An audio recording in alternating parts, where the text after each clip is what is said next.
Motivational interview. اس میں اگر میں امپورٹنٹ آپ کو کہوں تو فرسٹ 2 آپ کے پاس امپورٹنٹ ہے, بہت امپورٹنٹ تھیوریز ہیں. اس میں ہم بات کریں گے بیہیویئر ریلیٹڈ, اور لاسٹ میں فورتھ ہمناسٹک, کوگنیٹو اینڈ بیہیویئر. یہ ایسی تھیوریز ہیں جو کہ آپ کے بہت زیادہ امپورٹنٹ ہیں.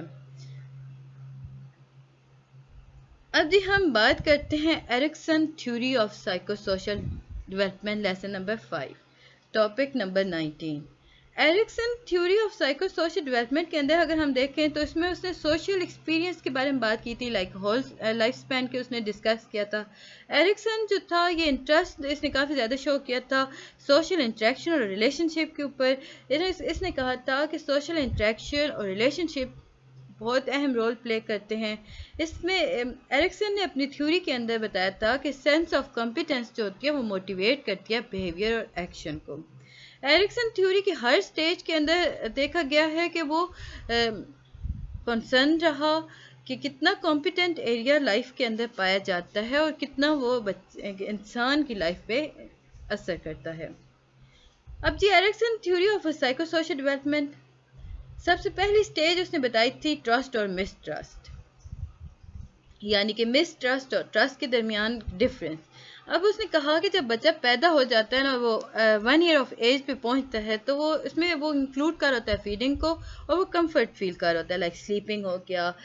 اب یہ جو کمفرٹ فیل کرنا ہے تو وہ کیا کر رہا ہے, وہ سیف خود کو محسوس کر رہا ہے, وہ سیکیور کر رہا ہے, یعنی کہ اس نے ٹرسٹ کو حاصل کر لیا, اچیو کر لیا.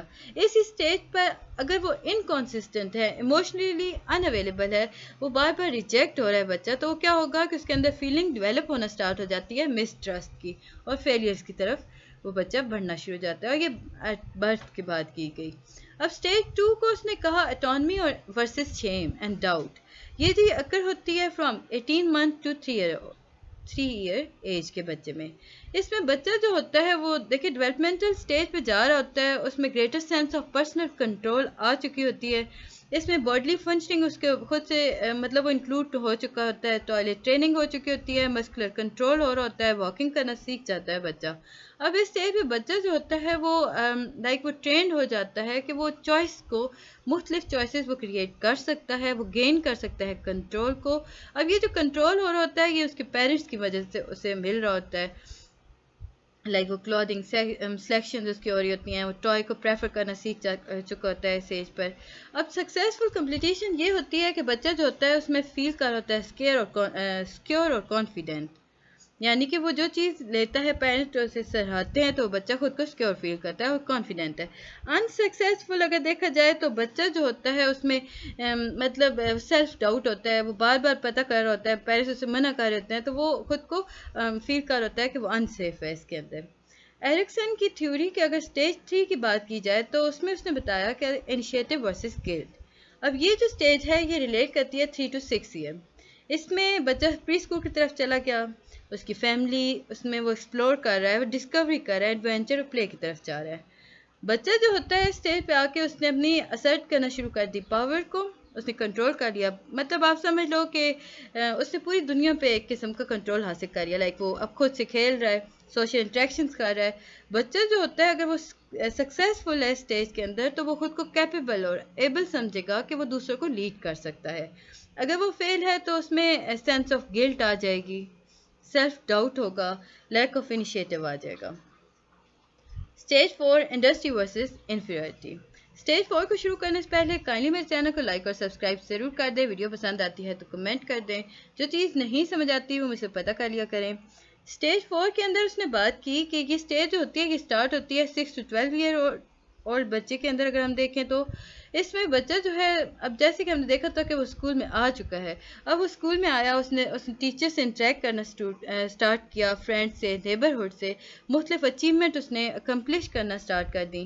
بچہ جو ہے یہاں پہ اس کے اندر سینس آف پرائڈ ڈیولپ ہو چکی ہے, یعنی کہ اسے اپنے ابیلٹیز پر عبور حاصل ہونا شروع ہو گیا, اسے یقین ہونا شروع ہو گیا. اب یہاں پہ وہ فیلنگ آف کمپیٹنس اور بلیف اپنے اسکلز پہ لے کے آ گیا. اسٹیج 5 اس میں اس نے بتایا کہ آئیڈینٹی ورسز رول کنفیوژن. اب یہ جو اسٹیج ہوتی ہے کنٹینیو کرتی ہے from 12 year to 18 year age. اس میں بچہ جو ہوتا ہے اپنے پیس کے ساتھ انٹریکٹ کر رہا ہوتا ہے, گروپ کے ساتھ وہ انفلوئنس کر رہا ہوتا ہے, لائک وہ آئیڈینٹی اور ڈائریکشنس کی طرف ریزالو کر رہا ہوتا ہے, ان کی طرف موٹیویٹ ہو رہا ہوتا ہے.